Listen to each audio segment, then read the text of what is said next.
Okay, तो अज आप सी की गल करन लगे हैं। What is C? C is just language.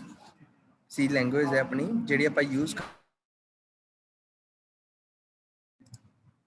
सी एक लैंगुएज है जी आप यूज करते हैं कम्युनिकेशन करने लई पीसी दे नाल, क्योंकि अपनी जी पीसी है वो बाइनरी लैंगुएज समझदा है, जी नो 0-1 की फॉर्म के समझदा ना। तो आपां अपनी लैंगुएज समझाने लिए आप काफ़ी लैंगुएज आईयां, C++, .NET, और भी बहुत सारी लैंगुएज है, microprocessor level language, assembler language, बहुत कुछ है। मतलब है ना, आप इस चीज़ नहीं कर सकते। तो ਇਹਦੇ ਵਿੱਚ ਆਪਣੇ ਕੋਲ ਬਹੁਤ ਸਾਰੀਆਂ ਲੈਂਗੁਏਜ ਨੇ। ਬੇਸਿਕਲੀ ਜਿਹੜੀ ਸੀ ਲੈਂਗੁਏਜ ਹੈ ਇਹ ਹਾਈ ਲੈਵਲ ਲੈਂਗੁਏਜ ਹੈ। Low level language is 0-1, high level language are English ਜਿਹੜੀ ਆਪਾਂ ਬੋਲ ਰਹੇ ਹਾਂ ਨਾ, that is the our language. English language, Hindi, Punjabi, whatever, that is a high level language, ਹੈ ਨਾ, ਜੋ ਹਿਊਮਨ ਬੀਇੰਗ ਈਜ਼ੀਲੀ ਸਮਝ ਸਕਦਾ। ਹੁਣ ਦਿੱਕਤ ਇਹ ਆਈ ਵੀ ਆਪਣਾ ਜਿਹੜਾ ਕੰਪਿਊਟਰ ਹੈ ਉਹ ਤਾਂ ਇਹ ਚੀਜ਼ਾਂ ਸਮਝ ਨਹੀਂ ਸਕਦਾ, ਉਹਨੂੰ ਕਿਵੇਂ ਸਮਝਾਇਆ ਜਾਵੇ? ਤਾਂ ਉਹਨਾਂ ਨੂੰ ਸਮਝਾਉਣ ਲਈ ਲੈਂਗੁਏਜ ਆਈਆਂ, ਕੰਪਾਈਲਰ ਆਏ। ਜਿਵੇਂ ਮੈਂ ਹਿੰਦੀ ਬੋਲ ਰਿਹਾ, ਇੱਕ ਪਰਸਨ ਜਿਹਦੇ ਨਾਲ ਮੈਂ ਗੱਲ ਕਰ ਰਿਹਾ ਉਹ ਇੰਗਲਿਸ਼ ਬੋਲ ਰਿਹਾ, ਮੈਨੂੰ ਇੰਗਲਿਸ਼ ਨਹੀਂ ਆਉਂਦੀ, ਉਹਨੂੰ ਹਿੰਦੀ ਨਹੀਂ ਆਉਂਦੀ, ਆਪਸ 'ਚ ਅਸੀਂ ਕਮਿਊਨੀਕੇਸ਼ਨ ਕਿਵੇਂ ਕਰਾਂਗੇ? With the help of sum intermediator ਨਾ, ਕੋਈ ਆਊਗਾ ਸਾਡੇ ਦੋਨਾਂ ਦੀ ਗੱਲਾਂ ਨੂੰ ਸਮਝੂਗਾ, ਇੱਕ ਦੂਜੇ ਨੂੰ ਗੱਲ ਨੂੰ ਸਮਝਾਏਗਾ, ਆਹੀ ਚੀਜ਼ ਹੋਏਗੀ। ਤਾਂ ਹੁਣ ਉਹ ਚੀਜ਼ ਲਈ ਆਪਣੇ ਕੋਲ ਇੱਥੇ ਹੁੰਦੇ ਆ ਸੀ ਕੰਪਾਈਲਰਸ। ਸੀ ਕੰਪਾਈਲਰ ਹੋ ਗਿਆ, C++ ਕੰਪਾਈਲਰ, ਜਾਵਾ ਕੰਪਾਈਲਰ, ਬਹੁਤ ਸਾਰੇ ਕੰਪਾਈਲਰਸ ਹੁੰਦੇ ਆ ਆਪਣੇ ਕੋਲ। ਤਾਂ ਉਹ ਚੀਜ਼ਾਂ ਆਪਾਂ ਇਹਦੇ ਵਿੱਚ ਯੂਜ਼ ਕਰਦੇ ਹਾਂ। ਕਲੀਅਰ ਹੈ? ਹੁਣ ਗੱਲ ਇਹ ਆ ਜਾਂਦੀ ਜਿਹੜਾ ਕੰਪਾਈਲਰ ਦਾ ਮੇਨ ਮੋਟਿਵ ਕੀ ਹੈ। ਤੁਹਾਨੂੰ ਸਬਜੈਕਟ ਹੈ ਕਿਹੜਾ ਸੀ, ਸਿਸਟਮ ਪ੍ਰੋਗਰਾਮਿੰਗ, ਹਾਂ ਇੱਕ ਸਿਸਟਮ ਪ੍ਰੋਗਰਾਮਿੰਗ SP, ਉਹਦੇ ਵਿੱਚ ਨਾ ਕੰਪਾਈਲਰ ਦੀ ਸਾਰੀ ਵਰਕਿੰਗ ਦੱਸੀ ਹੋਈ ਹੈ। ਕੰਪਾਈਲਰ ਬੇਸਿਕਲੀ ਕਰਦਾ ਕੀ ਹੈ, ਟਰਾਂਸਲੇਟ ਕਰਦਾ ਹੈ ਆਪਣਾ ਜਿਹੜਾ ਵੀ ਕੋਡ ਹੈ, ਉਹਦੇ ਵਿੱਚੋਂ ਐਰਰ ਕੱਢਦਾ ਹੈ, ਐਨਾਲਿਸਿਸ ਕਰਦਾ ਹੈ, ਕੋਡ ਇੰਟਰਮੀਡੀਏਟ ਜਨਰੇਟ ਕਰਦਾ, ਬਹੁਤ ਸਾਰੀਆਂ ਚੀਜ਼ਾਂ ਕਰਦਾ ਜਿਹੜਾ ਆਪਣਾ ਕੰਪਾਈਲਰ ਹੁੰਦਾ। ਤਾਂ ਆਪਣੇ ਲਈ ਜਿਹੜਾ ਕੰਪਾਈਲਰ ਮੇਨ ਕੰਮ ਕਰ ਰਿਹਾ, ਇੱਕ ਤਾਂ ਐਰਰ ਕੱਢਣ ਦਾ, ਦੂਸਰਾ ਕੰਮ ਆਪਣੇ ਲਈ ਕਰ ਰਿਹਾ ਜਿਹੜਾ ਕੰਪਾਈਲਰ ਹੈ ਵੀ ਤੁਹਾਡੇ ਇਹਦੇ ਵਿੱਚ ਜਿਹੜਾ ਤੁਸੀਂ ਚਲਾ ਰਹੇ ਹੋ ਉਹ ਮਸ਼ੀਨ ਲੈਵਲ ਲੈਂਗੁਏਜ 'ਚ ਕਨਵਰਟ ਕਰਦੇ। ਤਾਂ ਆਪਣੇ ਲਈ ਕੰਪਾਈਲਰ ਜਸਟ ਇੰਨਾ ਕੰਮ ਕਰ ਰਿਹਾ। ਤਾਂ ਹੁਣ ਜਿਹੜਾ ਸੀ ਕੰਪਾਈਲਰ ਹੈ, ਸੀ ਲੈਂਗੁਏਜ, ਹੁਣ ਗੱਲ ਇਹ ਆ ਜਾਂਦੀ ਵੀ ਲੈਂਗੁਏਜ ਬਣੀ ਕਿਵੇਂ, ਕੋਈ ਵੀ ਲੈਂਗੁਏਜ ਕਿਵੇਂ ਬਣੀ। ਆਪਾਂ ਹਿੰਦੀ, ਪੰਜਾਬੀ, ਇੰਗਲਿਸ਼ ਯੂਜ਼ ਕਰ ਰਹੇ ਹਾਂ, ਆਪਾਂ ਆਪਸ 'ਚ ਗੱਲਬਾਤ ਕਰ ਰਹੇ ਹਾਂ, ਤਾਂ ਉਹ ਗੱਲਾਂ ਜਿਹੜੀਆਂ ਕਰ ਰਹੇ ਆ ਆਪਾਂ ਨੂੰ, ਕੋਈ ਤਾਂ ਲੈਂਗੁਏਜ ਆਪਾਂ ਯੂਜ਼ ਕਰ ਰਹੇ ਨਾ, ਪੰਜਾਬੀ ਲੈਂਗੁਏਜ ਯੂਜ਼ ਕਰ ਰਹੇ, ਆਪਾਂ ਹਿੰਦੀ ਲੈਂਗੁਏਜ ਯੂਜ਼ ਕਰ ਰਹੇ, ਸੇਮ ਟਾਈਮ 'ਤੇ ਆਪਾਂ ਇੰਗਲਿਸ਼ ਲੈਂਗੁਏਜ ਯੂਜ਼ ਕਰ ਰਹੇ ਹਾਂ। ਤਾਂ ਉਹ ਲੈਂਗੁਏਜ ਹੈ ਜਿਹੜੀ, ਉਹ ਜਿਹੜੀ ਲੈਂਗੁਏਜ ਹੈ ਕਿਸੇ ਨੇ ਤਾਂ ਬਣਾਈ ਹੋ, ਉਵੇਂ ਸੀ ਕਿਸੇ ਨੇ ਲੈਂਗੁਏਜ ਬਣਾਤੀ। ਉਹ ਕਹਿੰਦੇ ਜੀ ਸਾਡੇ ਕੋਲੇ ਪਹਿਲਾਂ ਤੋਂ ਕੁਝ ਬਣੀਆਂ ਹੋਈਆਂ ਚੀਜ਼ਾਂ ਨੇ ਜਿਹੜੀਆਂ ਤੁਸੀਂ ਐਜ਼ ਇਟ ਇਜ਼ ਯੂਜ਼ ਕਰ ਰਹੀਆਂ, ਠੀਕ ਹੈ, ਤੁਸੀਂ ਉਹਦੇ ਵਿੱਚ ਹੋਰ ਕੁਝ ਨਹੀਂ ਕਰਨਾ, ਯੂਜ਼ ਕਰੋ, ਕੰਮ ਚਲਾਓ, ਠੀਕ ਹੈ। ਕਈ ਚੀਜ਼ਾਂ ਕਹਿੰਦੇ ਤੁਸੀਂ ਆਪਦੇ ਅਕੋਰਡਿੰਗ ਬਣਾ ਲਓ, ਤਾਂ ਇਦਾਂ ਸਾਰੀਆਂ ਚੀਜ਼ਾਂ ਕਹੀਆਂ ਗਈਆਂ। ਹੁਣ ਮੈਂ ਤੁਹਾਡੇ ਤੋਂ ਕੁਐਸਚਨ ਪੁੱਛਦਾ, ਤੁਸੀਂ ਹਜੇ ਤੱਕ ਜਿੰਨਾ ਮੈਂ ਤੁਹਾਨੂੰ ਦੱਸਿਆ ਇਹਦੇ ਵਿੱਚ ਤੁਸੀਂ ਕੀ ਸਮਝੇ ਹੋ? What is C, what is C++, ਕੀ ਲੈਂਗੁਏਜ ਕੀ ਹੈ, ਕੀ ਸਮਝੇ ਹੋ?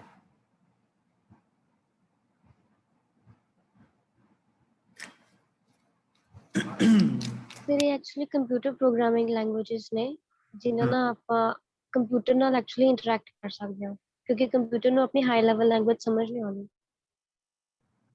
ਐਗਜ਼ੈਕਟਲੀ, ਤਾਂ ਇਹ ਚੀਜ਼ ਹੁੰਦੀ ਹੈ।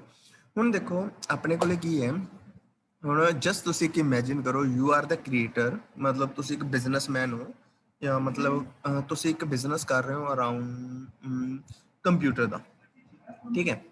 ਤੁਹਾਡੇ ਕੋਲ ਕੀ ਆਉਂਦਾ ਵੀ ਸਾਨੂੰ sir computer, ma'am computer assemble ਕਰ ਦਿਓ। ਤੁਸੀਂ ਕਹਿੰਦੇ ਹੋ ਹਾਂਜੀ ਸਰ ਕਰ ਦਿੰਦੇ ਹਾਂ, ਦੱਸੋ ਇਹਦੇ ਵਿੱਚ ਕੀ ਕੀ ਪਾਉਣਾ ਹੈ ਨਾ। ਆਪਾਂ ਉਹਨੂੰ ਦੱਸਦੇ ਹਾਂ ਵੀ ਤੁਸੀਂ ਇਹਦੇ ਵਿੱਚ ਪ੍ਰੋਸੈਸਰ ਪਾ ਦਿਓ, ਤੁਸੀਂ ਇਹਦੇ ਵਿੱਚ ਆਹ ਚੀਜ਼ ਪਾ ਦਿਓ। ਤੁਸੀਂ ਉਸ ਟਾਈਮ ਕੀ ਕਰ ਰਹੇ ਹੋ, ਕੰਪਿਊਟਰ ਦੇ ਜਿਹੜੇ ਪਾਰਟਸ, ਬਣੇ ਹੋਏ ਪਾਰਟਸ ਤੁਸੀਂ ਚੱਕ ਕੇ ਫਿਕਸ ਕਰਕੇ ਉਹਨਾਂ ਨੂੰ ਕੰਪਲੀਟ ਕਰਕੇ ਦੇ ਰਹੇ ਹੋ, ਆਹੀ ਚੀਜ਼ ਕਰ ਰਹੇ ਹੋ ਨਾ। ਤੁਸੀਂ ਇਹ ਤਾਂ ਨਹੀਂ ਕਰ ਰਹੇ ਵੀ ਪਹਿਲਾਂ ਤੁਸੀਂ ਜਦੋਂ ਤੁਹਾਡੇ ਕੋਲ ਆਰਡਰ ਆਇਆ ਤੁਸੀਂ ਪ੍ਰੋਸੈਸਰ ਬਣਾਉਣਾ ਸ਼ੁਰੂ ਕਰਤਾ, ਮਦਰਬੋਰਡ ਬਣਾਉਣਾ ਸ਼ੁਰੂ ਕਰਤਾ, ਉਹ ਚੀਜ਼ ਤਾਂ ਤੁਸੀਂ ਕਰਦੇ ਨਹੀਂ। ਤੁਸੀਂ ਕਰਦੇ ਹੋ ਪਹਿਲਾਂ ਪਈਆਂ ਹੋਈਆਂ, ਪਹਿਲਾਂ ਬਣੀਆਂ ਹੋਈਆਂ ਚੀਜ਼ਾਂ ਨੂੰ ਤੁਸੀਂ ਯੂਜ਼ ਕਰਦੇ ਹੋ, ਯੂਜ਼ ਕਰਕੇ ਤੁਸੀਂ ਉਹਦਾ ਕੀ ਕਰਦੇ ਹੋ, ਜਸਟ ਉਹਦੀ ਆਊਟਪੁੱਟ ਜਨਰੇਟ ਕਰ ਦਿੰਦੇ ਹੋ ਵੀ ਲੋ ਜੀ ਅਸੀਂ ਤੁਹਾਨੂੰ ਬਣਾਤਾ। ਤਾਂ ਉਵੇਂ ਹੀ ਸੀ ਦੇ ਵਿੱਚ ਕੁਝ ਚੀਜ਼ਾਂ ਪਹਿਲਾਂ ਤੋਂ ਪ੍ਰੀ ਡਿਫਾਈਨਡ ਨੇ, ਪ੍ਰੀ ਡਿਫਾਈਨਡ ਮਤਲਬ ਪਹਿਲਾਂ ਤੋਂ ਬਣੀਆਂ ਹੋਈਆਂ ਨੇ, ਆਪਾਂ ਜਸਟ ਉਹਨਾਂ ਨੂੰ ਕੀ ਕਰਦੇ ਹਾਂ, ਯੂਜ਼ ਕਰਦੇ ਹਾਂ। ਤਾਂ ਯੂਜ਼ ਕਰਨ ਲਈ ਸਭ ਤੋਂ ਪਹਿਲੀ ਚੀਜ਼ ਲੱਗਦੀ ਹੈ ਜਿਹੜੀ ਆਪਣੀ ਲੈਂਗੁਏਜ ਦੇ ਅੰਦਰ, that is hash include। include मैं लिखना एक बार फिर मैं ਤੁਹਾਨੂੰ ਦੱਸਦਾ, stdio.h hash include conio.h then void main function then यहाँ पे कोई भी, हजे तक मैं इन्ना की लिखूंगा, तो ज़्यादा नहीं लिखता। तो ये देखो सब तो पहली लाइन हैश इनक्लूड, ਇਹਦਾ मतलब ਕੀ ਹੋਇਆ? ਇਨਕਲੂਡ ਦਾ ਮਤਲਬ ਕੀ ਹੁੰਦਾ?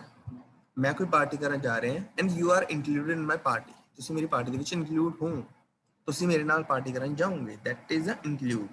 ਮਤਲਬ ਇੱਕ ਚੀਜ਼ ਦੇ ਵਿੱਚ ਤੁਹਾਨੂੰ ਪਾਰਟਿਸਿਪੇਟ ਕਰਵਾਉਣਾ, ਦੈਟ ਇਜ਼ ਇਨਕਲੂਡ। stdio.h ਇਹ ਕੀ ਇੱਕ ਫਾਈਲ ਹੈ ਪਹਿਲਾਂ ਤੋਂ ਬਣੀ ਹੋਈ ਹੈ ਜਿਹੜੀ ਟੈਕਲ ਕਰਦੀ ਹੈ ਇਨਪੁਟ ਆਊਟਪੁੱਟ ਗੈਟ ch ਇਹਨਾਂ ਚੀਜ਼ਾਂ ਲਈ, ਜਿਹੜੇ ਪਹਿਲਾਂ ਤੋਂ ਫੰਕਸ਼ਨ ਬਣਿਆ ਉਹਨਾਂ ਨਾਲ ਹੀ ਟੈਕਲ ਕਰਦੀ ਹੈ, ਠੀਕ ਹੈ। ਸੇਮ conio.h, conio.h ਵੀ ਇੱਕ ਫਾਈਲ ਹੈ, ਠੀਕ ਹੈ। ਇਹ ਚੀਜ਼ਾਂ ਦੋਨੋਂ ਕੀ ਕਰਦੀਆਂ ਮਿਲ ਕੇ, ਗੈਟ ch ਜਾਂ ਫਿਰ ਤੁਹਾਡਾ ਜਿਹੜੇ ਫੰਕਸ਼ਨ ਪਹਿਲਾਂ ਤੋਂ ਬਣੇ ਹੋਏ ਹੈ printf scanf, ਉਹ ਸਾਰਿਆਂ ਨੂੰ ਇਹ ਟੈਕਲ ਕਰਦਾ ਹੈ। Is that clear? Yes sir. ਹੁਣ ਆਪਣੇ ਦਿਮਾਗ 'ਚ ਚੀਜ਼ ਆਈ, ਫਿਰ ਨੈਕਸਟ ਲਾਈਨ ਜਿਹੜੀ ਆਈ, that is void main। What is void? void ਦਾ ਮਤਲਬ ਹੁੰਦਾ ਕੋਈ ਚੀਜ਼ ਰਿਟਰਨ ਨਹੀਂ ਕਰਦਾ ਹੈ। ਇਹ ਬੜਾ ਸੈਲਫਿਸ਼ ਟਾਈਪ ਦਾ ਬੰਦਾ ਹੈ, ਕੁਛ ਰਿਟਰਨ ਨਹੀਂ ਕਰੂਗਾ। ਤੁਸੀਂ ਇਹਨੂੰ ਗਿਫਟ ਦੋਗੇ, ਇਹਨੇ ਗਿਫਟ ਰੱਖ ਲੈਣਾ, ਰਿਟਰਨ ਨਹੀਂ ਕਰਨਾ। ਸੇਮ ਟਾਈਮ ਤੇ ਇੱਕ ਹੁੰਦਾ ਇੰਟ। ਇੰਟ ਅਗਰ ਤੁਸੀਂ ਇਹਨੂੰ ਕੁਝ ਵੀ ਦੋਗੇ ਨਾ, ਇਹਨੇ ਕੁਛ ਨਾ ਕੁਛ ਤਾਂ ਰਿਟਰਨ ਕਰਨਾ ਹੀ ਹੈ, ਨਹੀਂ ਤਾਂ ਐਰਰ ਆ ਜਾਂਦਾ ਵੀ ਭਾਈ ਮੈਂ ਤਾਂ ਰਿਟਰਨ ਕਰੂੰਗਾ, ਸਾਡੀ ਪਾਲਿਸੀ ਇਦਾਂ ਹੈ ਅਗਰ ਸਾਨੂੰ ਕੋਈ ਕੁਛ ਚੀਜ਼ ਦਿੰਦਾ ਅਸੀਂ ਰਿਟਰਨ ਕਰਦੇ ਹਾਂ। ਤਾਂ ਇੰਟ ਇਸ ਟਾਈਪ ਦਾ ਪਰਸਨ ਹੈ, ਤਾਂ ਆਪਾਂ ਇੱਥੇ ਮੋਸਟਲੀ ਯੂਜ਼ ਕਰਦੇ ਹਾਂ void। void ਮੇਨ ਦਾ ਮਤਲਬ ਹੁੰਦਾ ਕੋਈ ਰਿਟਰਨ ਟਾਈਪ ਨਹੀਂ ਕਰਦਾ, ਰਿਟਰਨ ਟਾਈਪ ਨਹੀਂ ਹੁੰਦੀ ਇਹਦੀ ਨਾ। ਦੈਨ ਉਸ ਤੋਂ ਬਾਅਦ ਆਉਂਦਾ ਮੇਨ। ਮੇਨ ਕੀ ਇੱਕ ਪ੍ਰੀ ਡਿਫਾਈਨਡ ਫੰਕਸ਼ਨ ਹੈ। ਮੇਨ ਇੱਕ ਪ੍ਰੀ ਡਿਫਾਈਨਡ ਫੰਕਸ਼ਨ ਹੈ ਜਿਹਦੇ ਉੱਤੋਂ ਆਪਣੀ ਪ੍ਰੋਗਰਾਮਿੰਗ ਦੀ ਐਗਜ਼ੀਕਿਊਸ਼ਨ ਸਟਾਰਟ ਹੁੰਦੀ ਹੈ। ਕਲੀਅਰ ਹੈ ਤੱਕ ਚੀਜ਼? Yes sir. ਚਲੋ ਹੁਣ ਉਸ ਤੋਂ ਬਾਅਦ ਗੱਲ ਆ ਜਾਂਦੀ ਹੈ ਬੱਚੇ ਇਹਦੇ ਵਿੱਚ ਵੇਰੀਏਬਲਸ ਦੀ। ਓ ਸੌਰੀ, ਵੇਰੀਏਬਲਸ ਜਾਣ ਤੋਂ ਪਹਿਲਾਂ ਮੈਂ ਤੁਹਾਨੂੰ ਇੱਕ ਚੀਜ਼ ਦੱਸਣਾ ਭੁੱਲ ਗਿਆ, that is .h। .h is a extension. Extension ਹੈ .h ਹੈਡਰ ਫਾਈਲ ਦੀ। .h ਹੈਡਰ ਫਾਈਲ ਦੀ ਐਕਸਟੈਂਸ਼ਨ ਹੈ ਜਿਹਦੇ ਨਾਲ ਕੀ ਹੁੰਦਾ, ਮਤਲਬ ਆਪਾਂ ਨੂੰ ਪਤਾ ਲੱਗਦਾ ਵੀ ਇਹ ਫਾਈਲ ਕਿੱਥੇ ਵਰਕ ਕਰਦੀ। ਜਿਵੇਂ ਤੁਸੀਂ ਪੜ੍ਹਿਆ ਹੋਊਗਾ .pdf .doc .c .cpp, ਠੀਕ ਹੈ, ਜਾਂ ਤੁਸੀਂ ਪੜ੍ਹਿਆ ਹੋ .jpg .mp4, ਜਿਹੜੀਆਂ ਪਿਛਲੀਆਂ ਹੁੰਦੀਆਂ ਨਾ ਡਾਟ ਤੋਂ ਬਾਅਦ ਵਾਲੇ ਜਿਹੜੇ ਲਿਖੇ ਹੁੰਦੇ ਆ ਵਰਡਸ, ਇਹ ਹੁੰਦੇ ਐਕਸਟੈਂਸ਼ਨ ਜਿਨ੍ਹਾਂ ਨਾਲ ਕੀ ਕਰਦੇ ਆਪਾਂ ਐਕਸੈਸ ਕਰਦੇ ਹਾਂ ਵੀ ਭਾਈ ਤੁਸੀਂ ਜਿਹੜੀ .h ਲਗਾਈ ਹੈ .cpp ਲਗਾਈ ਹੈ, ਇਹ ਕਿੱਥੇ ਜਾ ਕੇ ਓਪਨ ਹੋਏਗਾ, ਠੀਕ ਹੈ। ਆਪਾਂ ਇਹਦੇ ਬਾਰੇ ਇਹ ਚੀਜ਼ ਲਿਖਦੇ ਹਾਂ। ਕਲੀਅਰ ਹੈ ਚੀਜ਼ ਇੱਥੇ ਤੱਕ? Extension yes sir. ਕੀ ਚੀਜ਼ ਹੈ ਨਾ। ਉਸ ਤੋਂ ਬਾਅਦ ਆਪਣੀ ਗੱਲ ਆ ਜਾਂਦੀ ਹੈ ਡਾਟਾ ਟਾਈਪ ਦੀ। What is data type? ਕੀ ਹੋਈ ਚੀਜ਼ ਬਈ ਡਾਟਾ ਟਾਈਪ? ਨਾਮ ਤੋਂ ਹੀ ਕਲੀਅਰ ਹੈ, ਡਾਟਾ ਦੀ ਟਾਈਪ। ਸੀ ਨੂੰ ਨਹੀਂ ਪਤਾ ਤੁਸੀਂ ਕੀ ਦੱਸ ਰਹੇ ਹੋ, ਨੰਬਰ ਦੱਸ ਰਹੇ ਹੋ ਜਾਂ ਵਰਡਸ ਦੱਸ ਰਹੇ ਹੋ, ਸੀ ਨੂੰ ਪਤਾ ਹੀ ਨਹੀਂ, ਤਾਂ ਸੀ ਨੂੰ ਦੱਸਣ ਲਈ ਆਪਾਂ ਇਹਦੇ ਵਿੱਚ ਡਾਟਾ ਟਾਈਪ ਯੂਜ਼ ਕਰਦੇ ਹਾਂ। ਜਿਹੜੇ ਕਿਹੜੇ ਕਿਹੜੇ ਹੁੰਦੇ ਆਪਣੇ ਕੋਲ, int, float, character, array, boolean, ਠੀਕ ਹੈ, ਬਹੁਤ ਇਦਾਂ ਦੀਆਂ ਚੀਜ਼ਾਂ ਨੇ। ਬੂਲੀਅਨ, ਫਿਰ ਹੋ ਗਿਆ ਆਪਣਾ ਯੂਨੀਅਨ, ਸਟਰਕਚਰ, ਠੀਕ ਹੈ। ਤਾਂ ਭਾਈ ਇਦਾਂ ਦੀ ਯੂਜ਼ ਕਰਦੇ, ਬਟ ਆਪਾਂ ਮੋਸਟਲੀ ਜਿਹੜੇ ਯੂਜ਼ ਕਰਦੇ that is int, float, character, ਜਿਹੜਾ ਆਪਾਂ ਹੁਣ ਯੂਜ਼ ਕਰਾਂਗੇ, ਠੀਕ ਹੈ। ਉਸ ਤੋਂ ਬਾਅਦ ਗੱਲ ਆਉਂਦੀ ਹੈ ਵਿੱਚ ਇੱਕ ਵੇਰੀਏਬਲ ਦੀ। ਨੈਕਸਟ ਕੁਐਸਚਨ ਆਉਂਦਾ ਹੈ what is variable? Variable is a container. ਇਹਨੂੰ ਤੁਸੀਂ ਕਹਿ ਸਕਦੇ ਹੋ ਵੇਰੀਏਬਲ ਇੱਕ ਬਾਕਸ ਹੈ ਜੋ ਕੀ ਕਰਦਾ ਹੈ ਆਪਣੀ ਕੋਈ ਵੀ ਵੈਲਿਊ ਨੂੰ ਸਟੋਰ ਕਰਕੇ ਰੱਖਦਾ ਹੈ।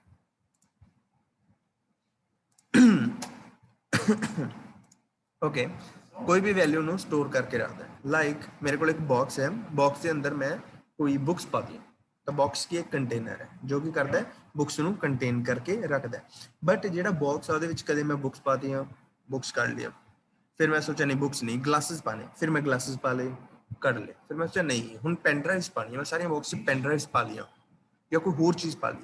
ਤਾਂ ਕੀ ਮਤਲਬ ਹੋਇਆ ਵੀ ਜਿਹੜਾ ਕੰਟੇਨਰ ਹੈ ਉਹਦੇ ਵਿੱਚ ਜਿਹੜੀ ਵੈਲਿਊ ਹੈ ਉਹਨੂੰ ਆਪਾਂ ਚੇਂਜ ਕਰ ਸਕਦੇ ਹਾਂ ਅਕੋਰਡਿੰਗ ਟੂ ਆਰ ਰਿਕੁਆਇਰਮੈਂਟ, ਆਪਾਂ ਨੂੰ ਚੇਂਜ ਕਰ ਸਕਦੇ ਹਾਂ। That is called variable. Variable is a container या variable is the thing ਜਿਹੜੀ change ਹੁੰਦੀ ਰਹਿੰਦੀ ਹੈ, that is called variable। ਠੀਕ ਹੈ। ਹੁਣ ਜੋ ਮੈਂ ਵੇਰੀਏਬਲ ਦੀ ਗੱਲ ਕੀਤੀ ਤਾਂ ਆਪਾਂ ਇੱਥੇ ਗੱਲ ਕਰਦੇ int is data type, then ਆਪਾਂ ਉਹਦਾ ਨਾਮ ਰੱਖਦੇ ਹਾਂ ਬਾਕਸ ਦਾ ਕੁਛ ਤਾਂ ਨੇਮ ਹੋਊਗਾ ਨਾ, ਤਾਂ ਇਹਦਾ ਨੇਮ ਰੱਖਿਆ ਮੈਂ a, int a।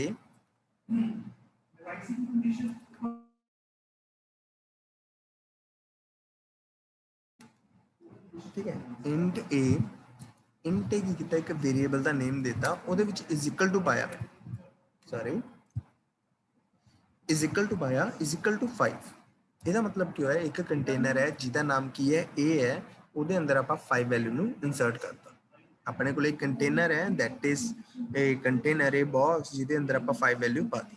ਠੀਕ ਹੈ, ਇਹਦੇ ਵਿੱਚ ਆਪਾਂ ਫਲੋਟ ਲਿਖ ਦਿੰਦੇ, ਇੱਥੇ ਤਾਂ ਫਲੋਟ ਲਿਖ ਦਿੰਦੇ, ਪੁਆਇੰਟਿੰਗ ਵੈਲਿਊ ਪਾਉਣ ਦੇ 5.5 5.6 5.7 ਹੈ ਨਾ। ਤਾਂ ਅਗਰ ਮੈਂ ਇੱਥੇ ਕਰੈਕਟਰ ਲਿਖ ਦਿੰਦਾ CHAR ਹੁੰਦਾ ਉਹਦਾ, ਤੇ ਇਹਦੇ ਵਿੱਚ ਮੈਂ ਸਿੰਗਲ ਕੋਟ ਦੇ ਅੰਦਰ ਲਿਖਦਾ a, ਤਾਂ ਆਪਾਂ ਇਦਾਂ ਇਹਨੂੰ ਯੂਜ਼ ਕਰਦੇ ਹਾਂ ਡਾਟਾ ਟਾਈਪ ਵੇਰੀਏਬਲ। ਕਲੀਅਰ ਹੈ ਜੀ? Yes sir. ਹੁਣ ਆਪਾਂ ਗੱਲ ਕਰਦੇ ਹਾਂ ਵੀ ਠੀਕ ਹੈ, ਆਪਣੇ ਬਈ ਵੇਰੀਏਬਲ ਵੀ ਲਗਾਤਾ, ਸਰ ਨੇ ਸਾਨੂੰ ਦੱਸਤਾ ਵੀ ਵੇਰੀਏਬਲ ਨਾਮ ਦੀ ਵੀ ਚੀਜ਼ ਹੁੰਦੀ ਹੈ that is with ਆਪਾਂ ਵੈਲਿਊ ਫਿਲ ਕੀਤੀ 5। ਹੁਣ ਆਪਾਂ ਇਹਨੂੰ ਕਿਵੇਂ ਯੂਜ਼ ਕਰਨਾ ਹੈ, ਕਿਵੇਂ? ਦੇਖੋ ਇੱਕ ਕੋਈ ਵੀ ਚੀਜ਼ ਹੈ ਨਾ, ਮਤਲਬ ਕੰਪਿਊਟਰ, ਆਪਣੀ ਹਿਊਮਨ ਬੋਡੀ, ਆਪਾਂ ਕੁਝ ਸੁਣਦੇ ਹਾਂ, ਦਿਮਾਗ 'ਚ ਪ੍ਰੋਸੈਸ ਕਰਦੇ ਨੇ, ਆਊਟਪੁੱਟ ਜਨਰੇਟ ਕਰਦੇ ਬਾਈ ਚੀਜ਼ ਕਰਦੇ ਨਾ, ਤਾਂ ਉਵੇਂ ਹੀ ਇੱਕ ਲੈਂਗੁਏਜ ਦੇ ਵਿੱਚ ਪਹਿਲਾਂ ਇਨਪੁੱਟ ਲਿੱਤੀ ਜਾਂਦੀ ਹੈ, ਪ੍ਰੋਸੈਸ ਹੁੰਦਾ, ਆਊਟਪੁੱਟ ਜਨਰੇਟ ਕੀਤੀ ਜਾਂਦੀ ਹੈ। ਹੁਣ ਇਨਪੁੱਟ ਲੈਣ ਦੇ ਬਹੁਤ ਤਰੀਕੇ ਨੇ, ਅਗਰ ਤਾਂ ਮੈਂ ਤੁਹਾਨੂੰ ਸੁਣਾ ਰਿਹਾ, ਮਤਲਬ ਪੜ੍ਹਾ ਕੇ ਬੋਲ ਕੇ ਸੁਣਾ ਰਿਹਾ, ਤੁਸੀਂ ਸੁਣ ਰਹੇ ਹੋ, ਅਗਰ ਮੈਂ ਤੁਹਾਨੂੰ ਨੋਟਸ ਦੇ ਰਿਹਾ, ਠੀਕ ਹੈ, ਅਗਰ ਮੈਂ ਤੁਹਾਨੂੰ YouTube ਤੇ ਚੈਨਲ ਦਾ ਦੇ ਰਿਹਾ, ਤਾਂ ਮਤਲਬ ਮੇਰੇ ਕੋਲੇ ਕੀ ਹੈ, ਮੈਥਡਸ ਬਹੁਤ ਨੇ ਉਸ ਚੀਜ਼ ਨੂੰ ਇਨਪੁੱਟ ਦੇਣ ਦੇ। ਪ੍ਰੋਸੈਸ ਕਰਨਾ, ਆਊਟਪੁੱਟ ਜਨਰੇਟ ਕਰਨਾ ਇਜ਼ ਯੋਰ ਹੈਂਡਸ ਨਾ। ਤਾਂ ਇਹਦੇ ਵਿੱਚ ਵੀ ਆਪਣੇ ਕੋਲੇ ਇਨਪੁੱਟ ਦੇਣ ਦੇ ਵੀ ਬਹੁਤ ਤਰੀਕੇ ਹੁੰਦੇ ਆ। ਇੱਕ ਹੁੰਦੀ ਆਪਣੀ ਡਾਇਰੈਕਟ ਇਨਪੁੱਟ, ਲਾਈਕ ਜਿਵੇਂ ਮੈਂ ਦਿੱਤਾ ਇੱਥੇ int a is equal to 5, ਜਿਹੜੀ ਕੀ ਹੈ ਸਟੈਟਿਕ ਹੈ, ਮਤਲਬ ਇਹਨੂੰ ਮੈਂ ਬਾਰ-ਬਾਰ ਡਾਇਨਾਮਿਕਲੀ ਚੇਂਜ ਨਹੀਂ ਕਰ ਸਕਦਾ। ਤਾਂ ਇਹਦੇ ਲਈ ਮੈਂ ਲਿਖਿਆ printf ਕੀ ਇੱਕ ਫੰਕਸ਼ਨ ਹੈ। ਦੇਖੋ ਜਿਹੜਾ ਫੰਕਸ਼ਨ ਹੁੰਦਾ ਨਾ, ਜਦੋਂ ਉਹਨੂੰ ਕਾਲ ਕੀਤਾ ਜਾਂਦਾ ਫੰਕਸ਼ਨ, ਉਹਦੇ ਪਿੱਛੇ ਸੈਮੀਕੋਲਨ ਲੱਗਦਾ ਹਮੇਸ਼ਾ। function printf is a predefined function, printf is a predefined function ਜਿਹੜਾ ਕੀ ਹੈ, ਜਿਹੜੀ ਆਪਾਂ ਉੱਪਰ ਹੈਡਰ ਫਾਈਲਸ ਲਾਈ ਇਹਨਾਂ ਵਿੱਚੋਂ ਲੈ ਕੇ ਆਂਦਾ ਪਿਆ, ਉਹਦੇ ਵਿੱਚ ਬਣਿਆ ਹੋਇਆ ਹੈ ਪਹਿਲਾਂ ਤੋਂ, ਆਪਾਂ ਜਸਟ ਉਹਨੂੰ ਯੂਜ਼ ਕਰ ਰਹੇ ਹਾਂ। ਠੀਕ ਹੈ, ਚਾਹ ਪੱਤੀ ਆਪਣੇ ਕੋਲੇ ਬਣੀ ਪਈ, ਆਪਾਂ ਜਸਟ ਉਹਨੂੰ ਪਤੀਲੇ ਦੇ ਵਿੱਚ ਪਾਣਾ ਹੈ, ਦੈਨ ਓਕੇ। ਆਪਾਂ ਉਹ ਬਣਾਉਣ ਨਹੀਂ ਜਾ ਰਹੇ, ਆਪਾਂ ਉੱਥੇ ਖੇਤਾਂ 'ਚ ਨਹੀਂ ਜਾਵਾਂਗੇ ਚਾਹ ਪੱਤੀ ਬਣਾਉਣ, ਤਾਂ ਆਪਣੇ ਕੋਲੇ ਬਣੀ ਬਣਾਈ ਪਈ ਹੈ। ਤਾਂ ਉਵੇਂ ਹੀ ਆਪਣੇ ਕੋਲੇ printf ਜਿਹੜਾ ਬਣਿਆ ਬਣਾਇਆ ਪਿਆ, ਆਪਾਂ ਜਸਟ ਉਠਾਣਾ ਹੈ, ਇੱਥੇ ਲਗਾਣਾ ਹੈ, ਦੈਟਸ ਇਟ। ਤਾਂ ਹੁਣ ਇੱਥੇ ਮੈਂ ਲਗਾਇਆ ਜੀ hello my value is, ਤੇ ਇੱਕ ਹੁੰਦਾ ਵਿੱਚ get ch ਮੈਥਡ, ਇਹ ਕੀ ਕਰਦਾ, ਸਕਰੀਨ ਨੂੰ ਰੋਕ ਕੇ ਰੱਖਦਾ ਵੀ ਤੁਹਾਡੀ ਇੱਥੇ ਆਊਟਪੁੱਟ ਆਵੇ। ਤੇ ਚਲੋ ਇਹਨੂੰ ਰਨ ਕਰਦੇ ਹਾਂ, ਇਹਨੂੰ Ctrl+F9 ਨਾਲ ਰਨ ਕਰਦੇ ਹਾਂ। ਦੇਖੋ ਇੱਥੇ ਲਿਖਿਆ ਗਿਆ hello this is my value। ਚਲੋ ਜੀ ਓਕੇ, ਇੰਨਾ ਹੋ ਗਿਆ। ਬਟ ਹੁਣ ਆਪਾਂ ਇੱਥੇ ਕੁਐਸਚਨ ਤਾਂ ਇਹ ਸੀ, ਆਪਾਂ ਇੱਥੇ 5 ਪ੍ਰਿੰਟ ਕਰਾਉਣਾ ਸੀ।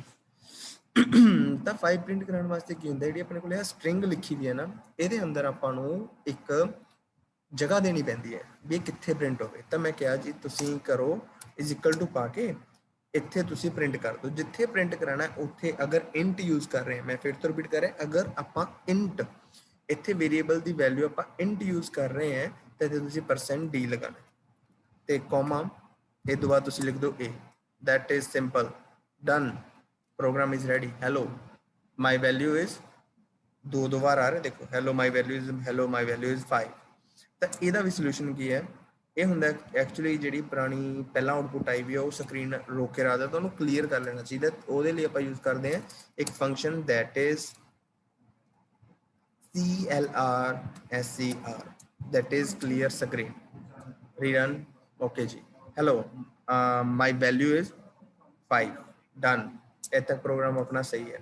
ਹੁਣ ਆਪਾਂ ਇਨਪੁਟ ਤਾਂ ਲੈ ਲਈ, ਹੁਣ ਆਪਾਂ ਇਹਦੇ ਉੱਤੇ ਕੋਈ ਪ੍ਰੋਸੈਸ ਕਰਨਾ ਹੈ, ਤਾਂ ਪ੍ਰੋਸੈਸ ਕਰਨ ਲਈ ਮੈਨੂੰ ਕੀ ਕਰਨਾ ਪਊ, ਇੱਕ ਹੋਰ ਵੇਰੀਏਬਲ ਲੈਣਾ ਪਊ int a b is equal to 6। ਠੀਕ ਹੈ, ਮੈਂ ਇੱਕ ਹੋਰ ਲੈ ਲਿਆ ਵੇਰੀਏਬਲ। ਕਲੀਅਰ ਹੈ ਨਾ ਤੱਕ ਚੀਜ਼, ਵੀ ਆਪਾਂ 2 ਵੇਰੀਏਬਲ ਲੈ ਲਏ। ਫਿਰ ਮੈਂ ਇੱਕ ਹੋਰ ਲੈ ਲਿਆ, ਮੈਂ ਕਿਹਾ ਬਈ ਰਿਜ਼ਲਟ ਵੀ ਤਾਂ ਸਟੋਰ ਕਰਨਾ ਹੈ, 3 ਵੇਰੀਏਬਲ ਲੈ ਲਿਆ ਆਪਾਂ। ਕਲੀਅਰ ਹੈ ਚੀਜ਼। ਮੈਂ a plus b ਦਾ ਪ੍ਰੋਗਰਾਮ ਬਣਾ ਰਿਹਾ ਵਿਚ ਇਜ਼ ਵੈਰੀ ਸਿੰਪਲ, ਤੇ first program of every language that is a plus b, ਹੈ ਨਾ, ਬਹੁਤ ਵਾਰ ਤੁਸੀਂ ਸੁਣਿਆ ਹੋਊਗਾ। ਤਾਂ ਹੁਣ ਇੱਥੇ ਆਪਾਂ ਕੀ ਕੀਤਾ, 3 ਵੇਰੀਏਬਲ ਲਿੱਤੇ, ਇੱਕ ਵੇਰੀਏਬਲ 'ਚ 5 ਵੈਲਿਊ ਹੈ, ਇੱਕ ਵੇਰੀਏਬਲ 'ਚ 6 ਹੈ, ਇੱਕ 'ਚ ਆਪਣੇ ਕੋਲੇ ਮਿਲਕ ਹੈ ਹਾਫ, ਇੱਕ 'ਚ ਆਪਣੇ ਕੋਲੇ ਵਾਟਰ ਹੈ। ਆਪਾਂ ਬਣਾਉਣਾ ਹੈ ਉਹਨੂੰ ਕੁਝ ਵੀ ਵਟਐਵਰ ਜੋ ਵੀ ਉਹ ਬਣੇਗਾ, ਉਹਨੂੰ ਕੀ ਕੀਤਾ ਆਪਾਂ ਇੱਕ ਗਲਾਸ ਦੇ ਵਿੱਚ ਮਿਕਸ ਕਰ ਦੇਣਾ ਹੈ, ਠੀਕ ਹੈ।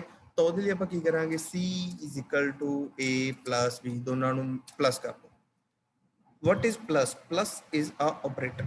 Plus ਨੂੰ ਆਪਾਂ ਬੋਲਦੇ ਹੁੰਦੇ ਆ ਬੱਚੇ ਆਪਰੇਟਰ। ਆਪਰੇਟਰ ਦਾ ਮਤਲਬ ਕੀ ਹੁੰਦਾ ਵੀ ਕੋਈ ਵੀ ਦੋ ਆਪਰੈਂਟਸ ਦੇ ਉੱਤੇ ਕੰਮ ਕਰੇ, that is called operator. Clear ਹੈ ਜੀ? Yes, ਇਹ sir. ਡਾਊਟ ਹੈ? Yes. No, sir. ਕੋਈ ਡਾਊਟ ਨਹੀਂ। ਓਕੇ ਚਲੋ ਮੈਂ ਮੂਵ ਕਰਦਾ। ਵੈਸੇ ਬੇਸਿਕਲੀ ਬਹੁਤ ਸਿੰਪਲ ਪ੍ਰੋਗਰਾਮ ਹੈ, ਆਪਾਂ ਨੂੰ ਤੁਹਾਨੂੰ ਬਹੁਤ ਵਾਰ ਤੁਸੀਂ ਕੀਤਾ ਹੋਏਗਾ ਨੋ ਡਾਊਟ। ਤਾਂ ਹੁਣ ਇੱਥੇ ਮੈਂ ਕੀ ਕੀਤਾ, A + B ਹੋ ਗਿਆ ਸੀ, ਹੁਣ ਮੈਂ ਇਹਦੇ ਵਿੱਚ C ਦੀ ਵੈਲਿਊ ਪ੍ਰਿੰਟ ਕਰਾ ਦਿੱਤੀ। ਤਾਂ ਇੱਥੇ ਮੈਂ ਲਿਖ ਦੇਣਾ ਮਾਈ ਰਿਜ਼ਲਟ ਇਜ਼, ਥੋੜਾ ਜਿਹਾ ਸਹੀ ਲਿਖੀਏ ਇਹਨੂੰ, my result is F9, okay my result is 11। ਵਾਹ, ਆਪਣਾ ਪ੍ਰੋਗਰਾਮ ਪਹਿਲਾਂ ਚੱਲ ਚੁੱਕਿਆ A + B ਵਾਲਾ, ਨਾਈਸ।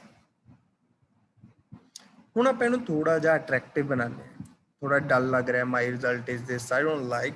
ਮੈਂ ਕੀ ਚਾਹੁੰਦਾ ਵੀ ਭਾਈ ਇੱਥੇ ਕੀ ਹੋਵੇ, ਵੈਲਿਊਜ਼ ਨੂੰ ਪਲੱਸ ਕਰਕੇ ਦਿਖਾਓ। ਤਾਂ ਮੈਂ ਕੀ ਕਰੂੰਗਾ, %D, ਸਿੰਪਲ %D + %D, ਦੋ ਵਾਰ %D ਲਗਾਤਾ। ਹੁਣ ਇਹਦੇ ਵਿੱਚ ਕੀ ਹੋ ਰਿਹਾ, ਆਪਣੇ ਕੋਲ ਜਿੱਥੇ ਤੇ %D ਹੈ ਆਪਾਂ ਉੱਥੇ ਤੇ ਵੈਲਿਊ ਪਾ ਦਿੰਦੇ A, B and C, run 5 + 6 = 11, that is also good। मैं थोड़ा होर इन्हू अट्रैक्टिव बनाना है, value of A is add एक हो गया, सिलेक्ट हो गया C, okay. Value of B is, थोड़ी गड़बड़ होगी, सॉरी सॉरी सॉरी, कितने होर ही लिखा गया, थोड़ा space. Value of B is run, देखो value of A is 5 + value of B is 6 = 11। तब आप दे अकॉर्डिंग इन्हें मॉडिफाई कर सकते हैं। क्लियर है चीजें तक? Yes. हाँ जी सर। ਉਸ ਤੋਂ ਬਾਅਦ ਆਪਾਂ ਇਹਦੇ ਵਿੱਚ ਕਿੰਨੇ ਮਰਜ਼ੀ ਆਪਰੇਸ਼ਨ ਆਪਰੇਟ ਕਰ ਲਿਓ, ਇਨਟੂ ਵਾਲਾ ਕਰਕੇ ਦਿਖਾਣਾ ਮੈਂ ਤੁਹਾਨੂੰ, ਇਨਟੂ ਰਨ। ਤਾਂ ਦੇਖੋ ਇਨਟੂ ਕਰਨ ਲੱਗਿਆ ਮੈਂ ਇੱਥੇ ਗੜਬੜ ਕਰ ਰਿਹਾ, ਮੈਂ ਇੱਥੇ ਪਲੱਸ ਹੀ ਲਿਖ ਰਿਹਾ ਸੀ, ਫਿਰ ਉਹ ਮਤਲਬ ਤੁਸੀਂ ਕਹਿੰਦੇ ਵੀ ਸਰ ਗਲਤ ਹੋ ਗਿਆ, 11 ਨਹੀਂ ਹੁੰਦਾ, 5 × 6 30 ਹੁੰਦਾ, 5 × 6 is 30। ਆਪਣਾ ਆਨਸਰ ਬਿਲਕੁਲ ਕਲੀਅਰ ਹੈ, ਆਪਣੀ ਆਊਟਪੁੱਟ ਇਜ਼ ਵੈਰੀ ਗੁੱਡ। ਤਾਂ ਚਲੋ ਇਹ ਹੋ ਗਿਆ ਆਪਣਾ ਪਹਿਲਾ ਪ੍ਰੋਗਰਾਮ, ਜਿਹਦੇ ਵਿੱਚ ਆਪਾਂ ਕੀ ਕੀਤਾ, ਆਪਰੇਟਰਸ, ਵੇਰੀਏਬਲਸ ਤੇ ਡਾਟਾ ਟਾਈਪਸ, CLR, ਫੰਕਸ਼ਨਸ, ਆਪਾਂ ਇਹ ਸਾਰੀਆਂ ਚੀਜ਼ਾਂ ਬਾਰੇ ਦੇਖਿਆ। ਕਲੀਅਰ ਹੈ ਤੱਕ ਚੀਜ਼? Yes, sir. ਹੁਣ ਦੱਸੋ ਇੱਥੋਂ ਤੱਕ ਚੀਜ਼ ਲੱਗਿਆ ਕੋਈ ਔਖੀ ਚੀਜ਼ ਹੈ ਲੈਂਗੁਏਜ? नहीं, sir. ਤਾਂ ਚਲੋ ਹੁਣ ਆਪਾਂ ਨੈਕਸਟ ਚੀਜ਼ ਵੱਲ ਮੂਵ ਕਰਦੇ ਹਾਂ, that is the control statement. Okay, ਇੱਕ ਚੀਜ਼ ਕੰਟਰੋਲ ਸਟੇਟਮੈਂਟ ਤੋਂ ਪਹਿਲਾਂ ਦੱਸਣਾ ਭੁੱਲ ਗਿਆ, sorry, that is curly braces. ਬਹੁਤ ਅਹਿਮੀਅਤ ਹੈ ਇਹਨਾਂ ਦੀ, ਕਰਲੀ ਬ੍ਰੇਸਿਸ। ਕਰਲੀ ਬ੍ਰੇਸਿਸ ਕੀ ਕਰਦੇ, ਇੱਕ ਵਾਲ ਕ੍ਰੀਏਟ ਕਰਦੇ ਆ, ਇੱਕ ਜਿਹਨੂੰ ਆਪਾਂ ਕੰਧ ਕਹਿ ਦਿੰਦੇ ਹਾਂ, ਕੰਧ ਜਨਰੇਟ ਕਰਦੇ ਆ। ਮਤਲਬ ਇਹ ਇੱਕ ਏਰੀਆ ਡਿਫਾਈਨ ਕਰਦੇ ਵੀ ਇੱਥੋਂ ਤੱਕ ਤੁਸੀਂ ਕੋਈ ਵੀ ਕੰਮ ਕਰਨਾ ਤਾਂ ਇੱਥੋਂ ਤੱਕ ਕਰਨਾ ਹੈ, ਠੀਕ ਹੈ। ਤੁਸੀਂ ਇਹ ਤੋਂ ਬਾਹਰ ਨਹੀਂ ਜਾ ਸਕਦੇ, ਇਹਦੀ ਆਊਟਪੁੱਟ ਕਿਤੋਂ ਵੀ ਇੱਥੋਂ ਬਾਹਰ ਨਹੀਂ ਜਾ ਸਕਦੀ। ਤਾਂ ਉਹਦੇ ਲਈ ਆਪਾਂ ਯੂਜ਼ ਕਰਦੇ ਹਾਂ ਕਰਲੀ ਬ੍ਰੇਸਿਸ। ਤਾਂ ਚਲੋ ਆਪਾਂ ਕੀ ਕਰਦੇ, ਹੁਣ ਇੱਥੇ ਲਗਾਉਂਦੇ ਇੰਟ ਵਾਲਾ ਕੰਮ। ਮੈਂ ਇੱਕ ਛੋਟਾ ਜਿਹਾ ਪ੍ਰੋਗਰਾਮ ਬਣਾਉਂਗਾ, ਬਹੁਤ ਪਪੂਲਰ ਹੈ, ਜਿਹੜਾ ਹੁੰਦਾ ਆਪਣਾ you Kant vote you can vote, voting system ਵਾਲਾ ਨਾ। ਅਗਰ ਤੁਹਾਡੀ ਏਜ 18+ ਹੈ you Kant vote, sorry you can vote, ਅਗਰ 18 ਤੋਂ ਬਿਲੋ ਹੈ ਯੂ ਕਾਂਟ ਵੋਟ ਨਾ। ਤਾਂ ਆਪਾਂ ਉਹ ਚੀਜ਼ ਵਾਲਾ ਬਣਾਵਾਂਗੇ। ਤਾਂ ਬਹੁਤ ਹੀ ਸਿੰਪਲ ਹੈ, ਇੱਕ ਆਪਾਂ ਨੂੰ ਵੇਰੀਏਬਲ ਚਾਹੀਦਾ, ਦੈਟ ਇਜ਼ ਏਜ। ਤਾਂ ਮੈਂ ਕਿਹਾ ਇੰਟ ਏਜ, ਓਨਲੀ ਏਜ। ਮੈਂ ਹੁਣ ਇਹਨੂੰ ਕੀ ਕਰੂੰਗਾ, ਡਾਇਨਾਮਿਕਲੀ ਯੂਜ਼ਰ ਤੋਂ ਐਂਟਰ ਕਰਵਾਉਂਗਾ ਮੈਂ। ਹੁਣ ਮੈਂ ਆਪ ਨਹੀਂ ਲਿਖਦਾ, ਹੁਣ ਆਪ ਲਿਖਣ ਵਾਲਾ ਕੰਮ ਬਹੁਤ ਹੋ ਗਿਆ, ਹੁਣ ਡਾਇਨਾਮਿਕ ਵਾਲਾ ਕੰਮ ਕਰਨਾ ਸ਼ੁਰੂ ਕਰੇ ਵੀ ਇਨਪੁਟ ਵੀ ਯੂਜ਼ਰ ਦੇਵੇ, ਆਊਟਪੁੱਟ ਉਹਨੂੰ ਜਨਰੇਟ ਹੋ ਕੇ ਅਸੀਂ ਦੇਵਾਂਗੇ। ਤਾਂ ਆਪਾਂ ਥੋੜਾ ਜਿਹਾ ਹੁਣ ਯੂਜ਼ਰ ਨੂੰ ਇਦਾਂ ਦੀ ਫੈਸਿਲਿਟੀ ਦਿੰਦੇ ਵੀ ਆਪਣੇ ਆਪ ਜਦੋਂ ਮਰਜ਼ੀ ਇਨਪੁਟ ਦੇ ਸਕੇ। ਤਾਂ ਮੈਂ ਇੱਥੇ ਲਿਖਿਆ ਜੀ scanf। ਜਿਹੜਾ scanf ਫੰਕਸ਼ਨ ਹੈ, scanf ਇਜ਼ ਅ ਫੰਕਸ਼ਨ ਜੋ ਆਪਾਂ ਯੂਜ਼ ਕਰਦੇ ਹਾਂ ਵੈਲਿਊ ਨੂੰ ਇਨਪੁਟ ਲੈਣ ਲਈ। scanf ਆਪਾਂ ਯੂਜ਼ ਕਰਦੇ ਹਾਂ ਵੈਲਿਊ ਇਨਪੁਟ ਲੈਣ ਲਈ, ਠੀਕ ਹੈ। ਤਾਂ ਇਹਦੇ ਵਿੱਚ ਆਪਾਂ ਕੀ ਲਿਖਣਾ ਹੁੰਦਾ ਉਹ ਵੀ ਚੀਜ਼ ਤੁਹਾਨੂੰ ਮੈਂ ਦੱਸੂਗਾ। ਮੈਂ ਤਾਂ ਪਹਿਲਾਂ ਲਿਖੂੰਗਾ printf please enter your okay age, okay age age, ठीक है, please enter your age, okay तो एंटर योर एज एक मैसेज डिस्प्ले हो जाएगा, मैं इनू रन करूंगा। देखो कोई भी प्रोग्रामिंग लैंग्वेज आप करन लगदे ना, एक चीज़ हमेशा ध्यान दो, बिना ओके पहला तेन रिमूव करना पेगा स्कैनफ नू। कोई भी लैंग्वेज तुसीं करन लगे हो ਉਹਦੇ ਨਾਲ ਬੱਚੇ ਇਦਾਂ ਨਹੀਂ ਹੁੰਦਾ ਵੀ ਤੁਸੀਂ ਸਾਰਾ ਇੱਕੋਦਮ ਪ੍ਰੋਗਰਾਮ ਲਿਖ ਦੋ ਤੇ ਉਹਦੀ ਆਊਟਪੁੱਟ ਜਨਰੇਟ ਕਰੋ, ਨਹੀਂ। 10 ਸਾਲ ਦਾ ਜਿਹਨੂੰ ਵੀ ਐਕਸਪੀਰੀਅੰਸ ਹੈ ਨਾ, ਉਹ ਵੀ ਕੁਝ ਕੁ ਲਾਈਨਾਂ ਦਾ ਕੋਡ ਲਿਖ ਕੇ ਉਹਨੂੰ ਚੈੱਕ ਕਰੂਗਾ। ਕਦੇ ਵੀ ਸਿੱਧਾ ਪ੍ਰੋਗਰਾਮ ਨਹੀਂ ਲਿਖਿਆ ਜਾਂਦਾ ਹੁੰਦਾ, ਜਿਹੜੇ ਸਿੱਧਾ ਲਿਖਦੇ ਆ ਉਹ ਰੱਟੇ ਵਾਲੇ ਹੁੰਦੇ ਆ, ਤੇ ਰੱਟੇ ਵਾਲਾ ਬੰਦਾ ਕਦੇ ਵੀ ਪ੍ਰੋਗਰਾਮਰ ਨਹੀਂ ਬਣ ਸਕਦਾ, ਤਾਂ ਕਦੇ ਵੀ ਰੱਟਾ ਨਹੀਂ ਮਾਰਨਾ। मैं थे CLR SCR पा दा क्योंकि पुरानी आउटपुट आ रही है CLR SCR clear screen and boom मेरा प्रोग्राम चल रहा है, ओके है।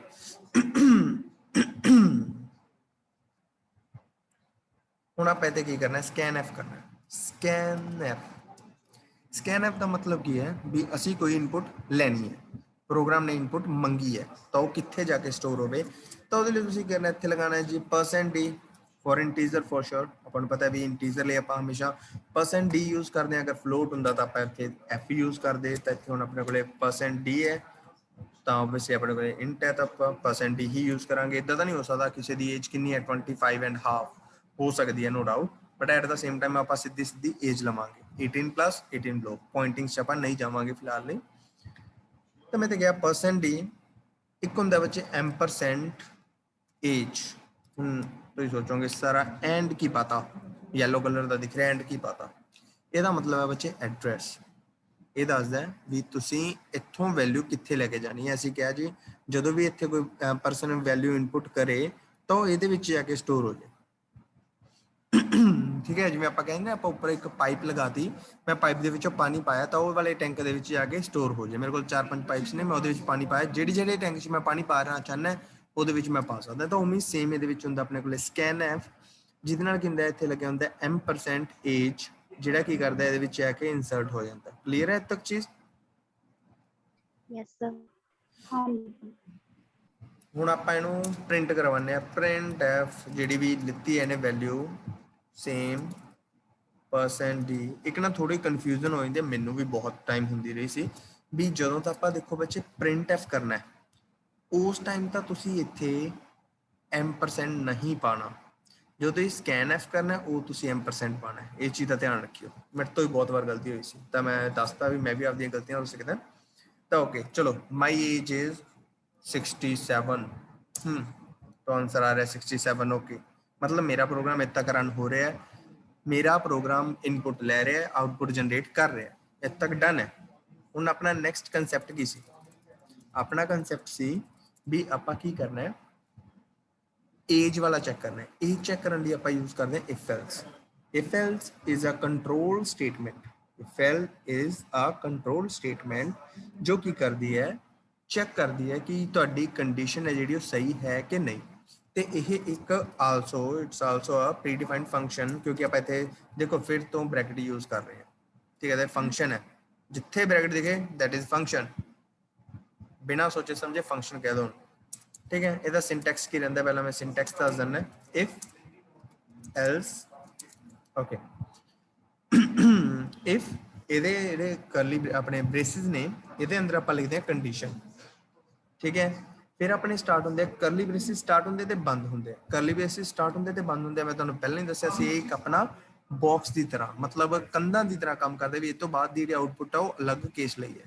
ਜਿਵੇਂ ਆਪਾਂ ਕਹਿ ਦਿੰਦੇ ਨਾ ਵੀ अगर तो मेरा कोई फेवरेट स्टूडेंट है तो मैं मतलब वैसे मैं डिफरेंशिएट नहीं करता किसी को, but at the same time मैं एग्जांपल ले रहा हूँ जस्ट कि मेरा एक फेवरेट स्टूडेंट है, मैं उन्होंने कहूँगा भी तू आ कर। अगर मेरा नॉन फेवरेट स्टूडेंट है तो मैं उन्होंने कहूँगा सिंपली भी तुसी इस चीज़ माड़ा देखो है ना भी करो। मैं कहूँ उन्होंने भी तुसी करो, इदा नहीं भी आप नहीं कहना भी करना नहीं, तुसी करो, but at the same time आप थोड़ा ढिल दे के रखांगे भी नहीं भी किया इट्स ओके, आप करवाता मेरा काम हो गया। बट मैं केस च नहीं है ना, मैं इदा कुछ नहीं करता।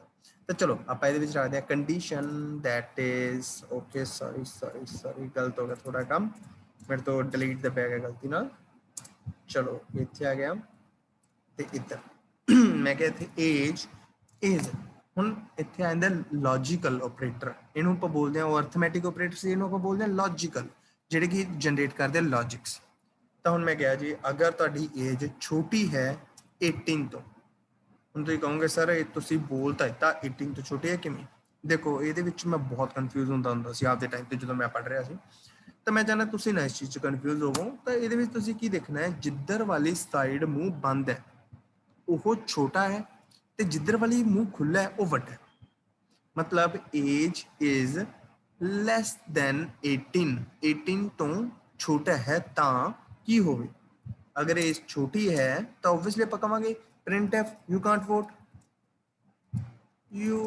can't vote simple else ਦਾ ਮਤਲਬ ਦੂਸਰਾ ਪਾਰਟ ਕੀ ਚੱਲੇ ਅਗਰ ਬਈ ਉਹਦੀ ਏਜ 18 ਤੋਂ ਪਲੱਸ ਹੋਈ ਤਾਂ ਕੀ ਕਰੇ ਤਾਂ ਉਹਨੂੰ ਕਹਿ ਦਾਂਗੇ ਆਪਾਂ printf you can vote ਤਾਂ let's see ਕੀ ਆਊਟਪੁੱਟ ਆਉਂਦੀ ਹੈ ਮੈਂ age 12 you can't vote my program is perfectly working age 34 you can vote ਤਾਂ ਆਪਣਾ ਪ੍ਰੋਗਰਾਮ ਬਿਲਕੁਲ ਪਰਫੈਕਟ ਚੱਲ ਰਿਹਾ ਠੀਕ ਹੈ but at the same time ਮੈਂ ਇਹਨੂੰ ਥੋੜਾ ਹੋਰ ਸ਼ਫਲ ਕਰ ਦਿੰਦਾ ਚੀਜ਼ ਨੂੰ ਮੈਂ ਇਹਨੂੰ ਉਲਟਾ ਕਰ ਦਿੰਦਾ ਸਿੰਬਲ ਠੀਕ ਹੈ ਮੈਂ ਨਹੀਂ ਚਾਹੁੰਦਾ ਵੀ ਆਪਣਾ ਇਫ ਟਰੂ ਹੋਣਾ ਚਾਹੀਦਾ ਤਾਂ ਮੈਂ ਇੱਥੇ ਲਿਖ ਦਿੰਦਾ printf you can vote ਤੇ ਇਹਨੂੰ ਮੈਂ ਕਰ ਦਿੰਦਾ delete ਆਪਾਂ ਨੂੰ ਨਹੀਂ ਚਾਹੀਦਾ ਹੁਣ ਇੱਥੇ ਹੁਣ ਆਪਾਂ ਨੀਚੇ ਲਿਖਾਂਗੇ you can't vote you can't vote ठीक है सेम चल रहा है चेक कर लो you can't vote at the same time 23 you can vote okay done my program is working perfectly okay next step ਕੀ ਹੈ ਇਹ ਤਾਂ ਹੋ ਗਿਆ ਆਪਣਾ ਸਿੰਪਲ ਇਫ ਐਲਸ ਦੇ ਵਿੱਚ ਕੀ ਕੀਤਾ ਗਿਆ ਵੀ ਇਹਨਾਂ ਨੇ ਪਹਿਲਾਂ ਕਿਹਾ ਕੰਡੀਸ਼ਨ ਚੈੱਕ ਕੀਤੀ ਅਗਰ ਕੰਡੀਸ਼ਨ ਟਰੂ ਹੈ ਤਾਂ ਵਾਲਾ ਪ੍ਰੋਸੈਸ ਚੱਲੇਗਾ ਅਗਰ ਕੰਡੀਸ਼ਨ ਫਾਲਸ ਹੈ ਤਾਂ ਇਹ ਵਾਲਾ ਚੱਲੇਗਾ ਆਪਾਂ ਕਹਿੰਦੇ ਨਾ ਪੰਜਾਬੀ ਦੇ ਵਿੱਚ ਅਗਰ ਮੇਰੇ ਕੋਲੇ ਪੈਨ ਹੋਇਆ ਮੈਂ ਤਾਂ ਹੀ ਲਿਖੂ ਨਹੀਂ ਅਦਰਵਾਈਜ਼ ਮੈਂ ਨਹੀਂ ਲਿਖ ਸਕਦਾ ਹਨਾ if I have pen I can write if I don't have pen I can't write ਨਾ ਤਾਂ ਉਹ ਸਿੰਪਲ ਜੀ ਚੀਜ਼ ਸੇਮ ਐਜ਼ ਇਟ ਇਜ਼ ਇੱਥੇ ਲੱਗਦੀ ਹੈ ਕਲੀਅਰ ਹੈ ਤੱਕ ਚੀਜ਼ ਕੋਈ ਡਾਊਟ ਹੈ ਇਫ ਐਲਸ ਦੇ ਅੰਦਰ नो सर ਓਕੇ ਤਾਂ ਹੁਣ ਇਹਦੇ ਵਿੱਚ ਥੋੜਾ ਜਿਹਾ ਹੁਣ ਕੰਪਲਿਕੇਸ਼ਨ ਆਉਣ ਵਾਲੀ ਹੈ ਮੈਂ ਕਹਿੰਦਾ ਜੀ ਅਗਰ ਏਜ 18 ਤੋਂ ਪਲੱਸ ਹੈ ਧਿਆਨ ਨਾਲ ਸੁਣਿਓ ਅਗਰ ਏਜ 18 ਤੋਂ ਪਲੱਸ ਹੈ ਬਟ ਉਹਦੀ ਏਜ 45 ਤੋਂ ਬਿਲੋ ਹੈ 45 ਤੋਂ ਬਿਲੋ ਹੈ ਤਾਂ ਹੀ ਉਹ ਵੋਟ ਕਰ ਸਕਦਾ ਹੈ ਅਗਰ 45 ਤੋਂ ਵੀ ਪਲੱਸ ਆ ਉਹਦੀ ਵੋਟ ਨਹੀਂ ਹੋ ਸਕਦੀ ਦੇਖੋ ਆਪਾਂ ਨਵਾਂ ਲੋ ਕ੍ਰੀਏਟ ਕਰਤਾ ਅਗਰ ਉਹਦੀ ਏਜ 18 ਪਲੱਸ ਹੈ ਅਗਰ ਉਹਦੀ ਏਜ ਜਿਹੜੀ 18 ਪਲੱਸ ਹੈ ਬਟ ਉਹਦੀ ਏਜ 45 ਤੋਂ ਨੀਚੇ ਹੋਣੀ ਚਾਹੀਦੀ ਹੈ ਤਾਂ ਹੀ ਉਹ ਵੋਟ ਕਰ ਸਕਦਾ ਮਤਲਬ ਦੋਨਾਂ ਚੋਂ ਵੋਟ ਕੌਣ ਕਰ ਸਕਦਾ ਹੈ ਜਿਹਦੀ ਏਜ 18 ਤੋਂ ਲੈ ਕੇ 45 ਦੇ ਵਿੱਚ ਹੈ ਉਹੀ ਇਕੱਲਾ ਵੋਟ ਕਰ ਸਕਦਾ ਠੀਕ ਹੈ ਤਾਂ ਹੁਣ ਆਪਾਂ ਇਹਦੇ ਵਿੱਚ ਕੀ ਕਰਾਂਗੇ ਇੱਥੇ ਪਹਿਲੀ ਕੰਡੀਸ਼ਨ ਟਰੂ ਹੋ ਜਾਂਦੀ ਹੈ ਵੀ ਬਾਈ ਜਿਹਦੀ ਏਜ 18 ਤੋਂ ਪਲੱਸ ਹੈ ਉਹ ਸਾਰੇ ਵੋਟ ਕਰ ਸਕਦੇ ਬਟ ਹੁਣ ਇੱਥੇ ਇਹਦੇ ਅੰਦਰ ਇਫ ਦੇ ਅੰਦਰ ਆਪਾਂ ਇੱਕ ਹੋਰ ਇਫ ਲਗਾਵਾਂਗੇ if age is less than 45 ਅਗਰ ਏਜ ਛੋਟੀ ਹੈ 45 ਤੋਂ ਤਾਂ ਉਹ ਕੀ ਕਰ ਸਕਦਾ ਹੈ ਵੋਟ ਕਰ ਸਕਦਾ ਹੈ ਦੇਖੋ ਇਫ ਦੇ ਅੰਦਰ ਤੁਸੀਂ ਜਿੰਨੇ ਮਰਜ਼ੀ ਇਫ ਲਗਾ ਸਕਦੇ ਜਿਵੇਂ ਆਪਾਂ ਕਰਦੇ ਨੇ ਨਾ ਵੀ ਕੰਡੀਸ਼ਨਸ ਤੇ ਕੰਡੀਸ਼ਨ ਲਗਾਉਂਦੇ ਰਹਿੰਦੇ ਆ ਵੀ ਐ ਨਹੀਂ ਹੋਇਆ ਤਾਂ ਐ ਸੀ ਐ ਨਾ ਹੋਇਆ ਤਾਂ ਇਦਾਂ ਉਹ ਵੀ ਤੁਸੀਂ ਇਹਦੇ ਵਿੱਚ ਲਗਾ ਸਕਦੇ ਪ੍ਰਿੰਟ ਹੈ ਸੌਰੀ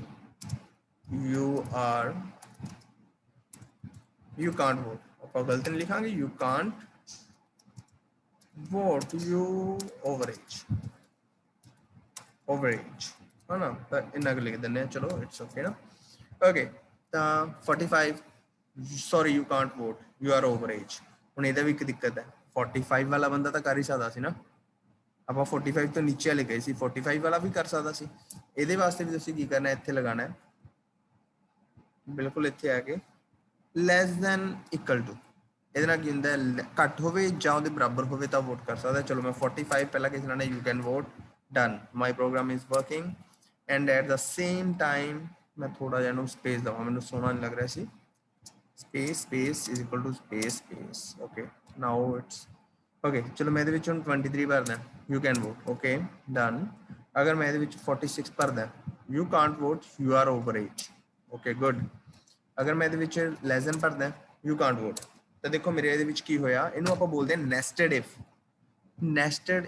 मतलब एक इफ ਦੇ ਅੰਦਰ ਹੈ ਇੱਕ ਐਲਸ ਦੇ ਅੰਦਰ ਕੰਡੀਸ਼ਨਸ ਦੇ ਅੰਦਰ ਕੰਡੀਸ਼ਨ ਲਗਾਉਣ ਨੂੰ ਆਪਾਂ ਬੋਲਦੇ ਹਾਂ ਨੈਸਟਡ ਇਫ ਐਲਸ ਕਲੀਅਰ ਹੈ ਇਹ ਚੀਜ਼ ਕੋਈ ਡਾਊਟ ਹੈ ਇਹਦੇ ਵਿੱਚ Yes, sir. No, ਤਾਂ ਚਲੋ ਅੱਜ ਦਾ ਆਪਣਾ ਇੰਨਾ ਹੀ ਸੀ